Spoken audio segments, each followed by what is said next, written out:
In today's episode of good game news हम बात करने वाले हैं स्नैक्स और मेजी के बीच में हुई कंट्रोवर्सी के बारे में।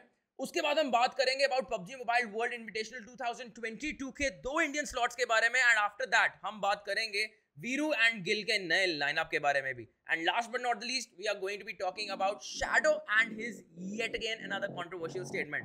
बट सबसे पहले शुरू करते हैं आज का एपिसोड। मैं हूं Tequila, most welcome to another episode of good game news. Let's begin.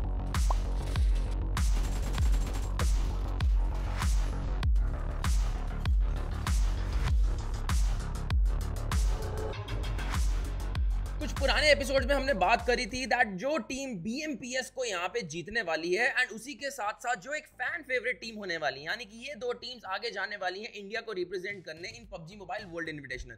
अब सोल तो यहाँ पे BMPS जीत चुकी है एंड साथ ही साथ यहाँ पर सबसे ज्यादा चैट सेक्शन में जो नाम आ रहा था टीम का वो था गॉडलाइक स्पोर्ट्स। बट अब आगे आई है ये बात रूमर्स के हिसाब से दैट गॉडलाइक स्पोर्ट्स नहीं आगे जाने वाली है सोल के साथ OR Esports। एंड इस इवेंट की अगर हम बात करेंगे तो this is going to be a LAN event and ये LAN event somewhere in the Middle East हो सकता है। बट अभी कुछ ऑफिशियल अनाउंसमेंट्स हमें यहाँ पे नहीं हुई है, बट कुछ इंस्टाग्राम स्टोरीज से हमें ये जरूर पता चल गया दैट पासपोर्ट्स की बातचीत ऑलरेडी शुरू हो चुकी है। नेक्स्ट टॉपिक में हम बात करने वाले हैं रेवेनेंट Esports के पोकेमॉन यूनाइट लाइनअप के बारे में। अब टीम सोल और टीम ओरंगुटैन के बाद काफी ज्यादा Indian organisations, famous Indian organisations यहाँ पे अपने पोकेमॉन यूनाइट के लाइनअप लाते हुए दिखाई दे रही हैं आफ्टर द टाइम इंडिया को यहाँ पे रिकॉग्नाइजेशन मिली है इन इंटरनेशनल रीजन्स। अब इनके प्लेयर्स की बात करें तो यहाँ पे रेवेनेंट Esports की तरफ से जो लाइनअप आया है उनमें हमें खेलते हुए दिखाई देने वाले हैं Crawly, Axel, Vulcan, Nova and Omen. अब हमें पता चल चुका है दैट मोबा गेम्स में पोकेमॉन यूनाइट भले ही एंट्री गेम हो बट बड़ी बड़ी ऑर्गेनाइजेशंस अपने लाइनअप्स यहाँ पे डालती हुई दिखाई दे रही हैं just because they may be see a bright future. अब स्काई स्पोर्ट्स को जब ओशन शर्मा ने छोड़ा था तो जो उन्होंने स्टेटमेंट दी थी वो यही थी दैट उनके कास्टिंग की वजह से वो टाइम नहीं दे पा रहे हैं as an analyst to skylights Esports। And यही अब हमारा अगला टॉपिक होने वाला है that Mezzy the well known official caster of BGMI यहाँ पर रेवेनेंट Esports को as a analyst farewell bid करते हुए दिखाई दिए हैं। अब BMOC के राउंड 4 के बाद उन्होंने अपनी पर्सनल स्ट्रीम में ये बात बताई दैट मैं आज के बाद से रेवेनेंट Esports को एज एन एनालिस्ट लीड नहीं करने वाला and this has to start with immediate effect. Revenant वाले मेरे को लात मार के निकाल दिए क्योंकि मैं बहुत ज़्यादा गंदा प्रेडिक्शन करता हूँ, तो ऐसा जोन प्रेडिक्शन और ऐसी प्रेडिक्शन उनको नहीं चाहिए, तो उन्होंने मेरे को निकाल दिया। जोक्स अपार्ट, मैं रेवेनेंट का पार्ट अब नहीं हूँ जस्ट बिकॉज मैं उनको पूरा फुल टाइम नहीं दे पा रहा था।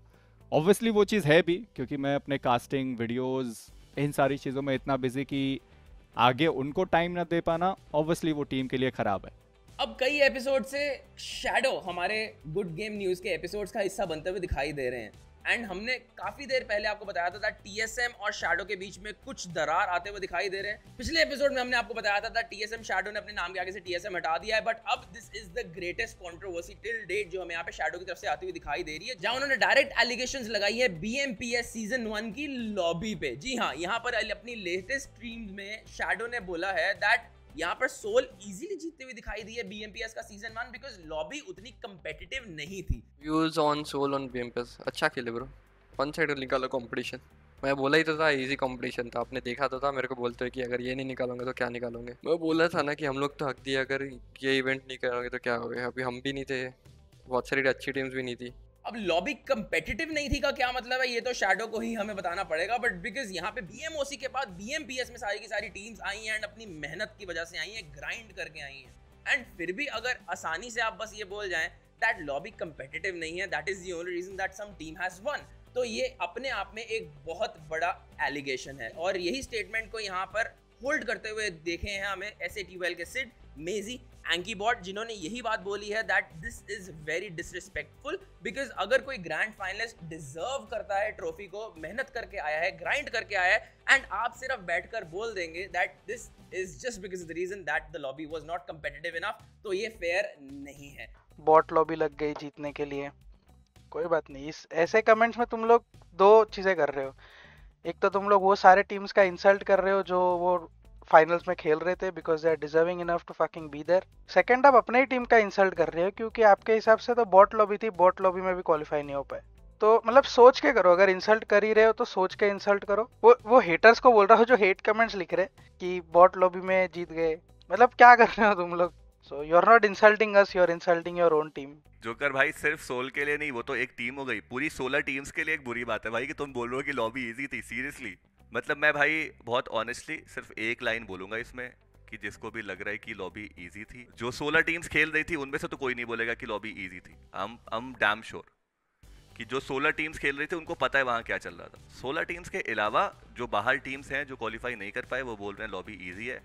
तो बस मेरा इतना ही कहना है कि मित्र, अगर लॉबी इतनी ही इजी थी, सोचो ग्रैंड फाइनल्स की लॉबी अगर इतनी इजी है तो बाकी के स्टेजेस की लॉबी तो और भी ज़्यादा बेकार होनी चाहिए, राइट? मतलब लॉजिकल वे में तो आपको क्वालिफाई कर जाना चाहिए था अगर इतनी ही इजी लॉबी थी तो। आपको क्या लगता है दैट शैडो की स्टेटमेंट सही है या नहीं, हमें कमेंट्स में जरूर बताएं।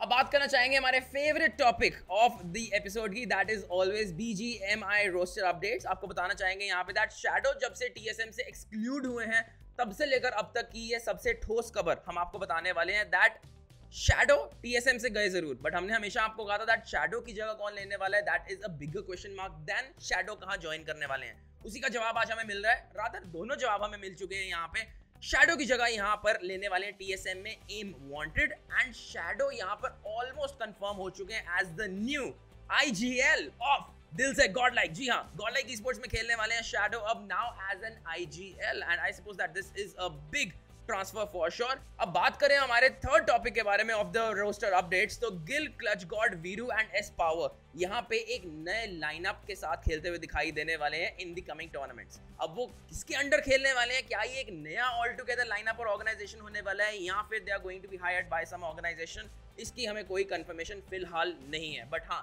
रोस्टर में ये चारों लोग होने वाले हैं, दैट इज कंफर्म। अगले टॉपिक की बात करने वाले हैं हम, तो यहाँ पे बात करेंगे the parent company of PUBG, that is Tencent. Tencent ने यहाँ पे Indian e commerce giant Flipkart के स्टेक्स खरीद लिए हैं। अब ये स्टेक्स काफी पहले इन्होंने ऑलरेडी खरीद लिए थे। If I am talking about the dates, it is October 26, 2021 में ट्रांजैक्शन ऑलरेडी कंप्लीट हो चुकी थी, बट गवर्नमेंट को ये इस बात का पता चला है इस फाइनेंशियल ईयर के स्टार्टिंग में, यानी कि 2022 के स्टार्टिंग में। अब अगर ये स्टेक की बात करें तो it is not a small stake. ये स्टेक पूरे के पूरे $264 मिलियन का है। अगर मैं इसे INR में कन्वर्ट करना चाहूँ तो हिसाब से 2060 करोड़ समथिंग होते हैं। एंड वॉलमार्ट ई कॉमर्स से बैक्ड अप है ऑलरेडी फ्लिपकार्ट, एंड अब फ्लिपकार्ट के शेयर्स बाय किए हैं टेंसेंट ने। टेंसेंट ऑलरेडी होल्ड करती है PUBG को, PUBG इंडिया में बैंड है। सो इसका मतलब क्या है, ये भी हो सकता है दैट बहुत जल्दी हमें फ्लिपकार्ट की लिस्ट में आती तो ना दिखाई दे।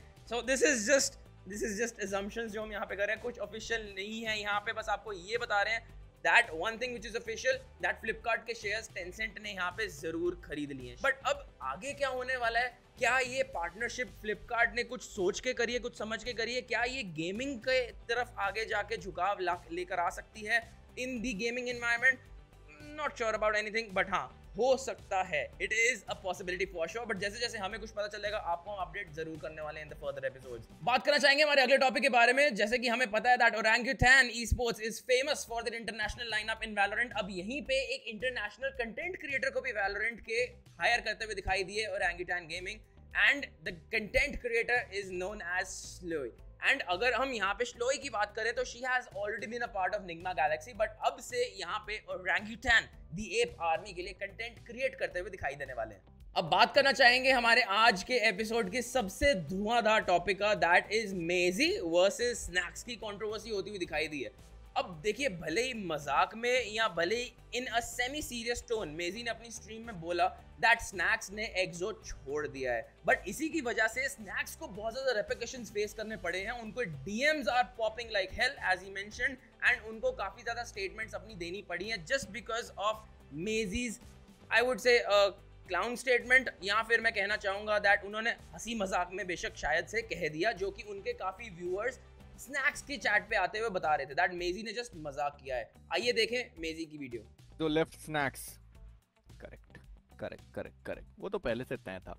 अब इसी वजह से स्नैक्स अपनी स्ट्रीम पे बहुत ज्यादा गुस्से में दिखाई दिए, एंड उन्होंने एक्सपेक्ट नहीं किया था, बिकॉज उनके ही शब्द हैं that Mezzy being an official caster he casts in the official tournaments, उनको सिर्फ हंसी मजाक में कुछ भी अपनी स्ट्रीम पे नहीं बोल देना चाहिए, बिकॉज लोग उनको सीरियसली ले लेते हैं, उसके काफी ज्यादा रिपल्स हमें सोसाइटी में आते हुए दिखाई देते हैं, कम्युनिटी में आते हुए दिखाई देते हैं, जिनके रेपरकशंस यहाँ पर स्नैक्स को फेस करने पड़ गए। आइए देखते हैं दैट स्नैक्स का इसके ऊपर क्या जवाब था। मैं एक्सो में 6 महीने से हूँ। मेरे को अभी तक ऐसा पता चला था 3 ओनर है एक्सो के, ऑलमोस्ट 6 महीने से हूँ एक्सो, ये 3 ओनर है, बल्कि मेरे को मालूम पड़ा ये चौथा ओनर कब आ गया मेरे को नहीं मालूम पड़ा। मेजी भाई एक्सो के ओनर कब से बन गए भाई, पूछना पड़ेगा पहली बात।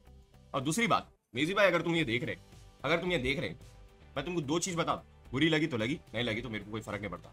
तुम एक कास्टर, एक प्रोफेशनल हो, ऑफिशियल कास्ट करते हो, तुम में और उनमें क्या फर्क रहा है मेरे को एक बात बताओ। तुम इतने प्रोफेशनल हो, तुम इतने बड़े कास्टर हो, रेस्पेक्ट करता हूँ उसकी, तुम मेरे से एक बार तो भी डीएम में पूछे कि भाई स्नैक्स तो छोड़ रहा है क्या एक्सो, नहीं पूछे ना। तुम पूछे बगैर इतना बड़ा स्टेटमेंट कैसा दे सकते कि भाई स्नैक्स छोड़ दिया एक्सो। चैट पे कोई भी लिखाऊंगा, तुम्हारे चैट में कोई भी लिखाऊंगा कि भाई स्नैक्स ने एक्सो छोड़ दिया, और तुम वो बात को मान के तुम बोल रहे हाँ ये तो होना ही था, स्नैक्स ने छोड़ दिया एक्सो। कुछ बोलने के पहले सोचता ना भाई इंसान। हाईलाइट चैनल वालों में और तुम्हारे में क्या फर्क रहा मेरे को बताओ। कल तुम्हारे वो एक स्टेटमेंट से मेरे को कितनी प्रॉब्लम है तुम्हारे को पता है। अब इस सारे के सारे डायलॉग के बाद मेजी ने अपनी लाइव स्ट्रीम में वापस से स्नैक्स से पब्लिकली अपॉलॉजी ली। कल जब चैट में लोग पूछ रहे थे, चीज़ें कर रहे थे, तो उस टाइम पे मैंने बोला था एक्सो लेफ्ट स्नैक्स, ना कि स्नैक्स लेफ्ट एक्सो। तो मेरा एक्चुअली में मतलब वो था नहीं, बट मैं मजाक भी क्यों कर रहा हूँ किसी प्लेयर के लिए, क्योंकि ऑब्वियसली वो भाई उसके लिए अपना जॉब है, वो उसके लिए अपना कैरियर है। और स्नैक्स के लिए जो भी मैंने बोला भाई, मजाक में भी क्यों बोलना है किसी प्लेयर के लिए, कौन कहाँ जा रहा है, कहाँ आ जा रहा है, क्या कर रहा है, क्या नहीं कर रहा है, उससे हमको क्या, तो हम वो बोल भी क्यों रहे। तो I am so sorry snacks भैया, दिल से सॉरी। मैं पर्सनली भी ये चीज़ बोल सकता था, बट जब मैंने ओपनली ऑन स्ट्रीम वो चीज़ बोली है हंसी मजाक में, तो ओपनली मैं स्ट्रीम पे आके सॉरी बोलूँ तो वो ज़्यादा सेंस बनाता है, इंस्टेड कि मैं जाके पर्सनली उनको मैसेज कर दूँ आई एम सॉरी, मैंने गलत बोला या फिर मुझे वो चीज़ नहीं बोलनी चाहिए थी। मेजी, you have definite respect from all of us as well, and definitely snacks भी शायद इसको under the carpet डालने की कोशिश जरूर करेंगे। बट अब बात करना चाहेंगे हमारे नेक्स्ट टॉपिक के बारे में, that is going to be Honor of Kings, जो कि फीचर करने वाले हैं अपने डेब्यू के साथ एक $10 million चैंपियनशिप कप। अब what can be better, because हमने हमेशा से कई एपिसोड्स में बात करी है that Honor of Kings बहुत ही जल्दी आने वाला है, ग्लोबल रिलीज आने वाला है, but a global release with a whooping $10 million का championship cup, what on earth is planned by Honor of Kings? But definitely काफी ज्यादा मजा जरूर आने वाला है। अब जिन लोगों को Honor of Kings के बारे में नहीं पता, मैं आपको बताना चाहूंगा that Honor of Kings अभी भी काफी ज्यादा महीने दूर है अपने ऑफिशियल रिलीज से, बट Tencent जो कि इनका पेरेंट कंपनी डेवलपर है, उन्होंने ऑलरेडी बता दिया दैट एक चैंपियनशिप कप आने वाला है साथ ही साथ, that is going to be called KCC, जिसमें 16 इंटरनेशनल टीम्स खेलने वाली हैं for the very first time. Furthermore उन्होंने बताया दैट KCC यानी कि Honor of Kings world championship cup में huge prize pool of $10 million रहेगा। This figures represent the highest prize pool of a mobile esports tournament to date, and that too on the release. अब Tencent ने बोला that बाकी की सारी details के लिए सबको यहाँ पे वेट करना पड़ेगा, तो definitely it is going to be one hell of a debut and hell of a tournament. Last topic के बारे में बात करना चाहेंगे, that is going to be about Team Vitality and their new partnership. जी हाँ, टीम वाइटैलिटी जो कि एक फ्रेंच ई स्पोर्ट्स ऑर्गेनाइजेशन है, उन्होंने अभी यहाँ पर रिवील किया है that they are going to be partnering up with Garnier Fructis. अब गार्नियर फ्रुक्टिस के बारे में जिनको नहीं पता उनको मैं बताना चाहूंगा that it is the official hair care supplier of the organisation, and ये डील जो इनके बीच में हुई है वो 2 साल के लिए वैलिड रहने वाली है, जिसमें दोनों के दोनों ब्रांड्स कोलैबोरेट करके काफी ज्यादा range of activations including fan experiences and social media promotion यहाँ पर करने वाले हैं। अब ये पहली बार नहीं है दैट टीम वाइटैलिटी ने यहाँ पर कोलैबोरेट किया है गार्नियर के साथ। 2021 में भी यहाँ दोनों पार्टीज ने साथ में कोलैबोरेट करके वी फॉर व्यूच करके एक एक्टिवेशन प्रोग्राम चालू किया था, जहां पे players and content creators participate कर रहे थे in the campaign to promote Garnier के products. And now this is going to be the second time जहां पे फिर से 2 साल के लिए टीम वाइटैलिटी और गार्नियर फ्रुक्टिस यहां पे हमें कोलैबोरेट करते हुए दिखाई देने वाले हैं।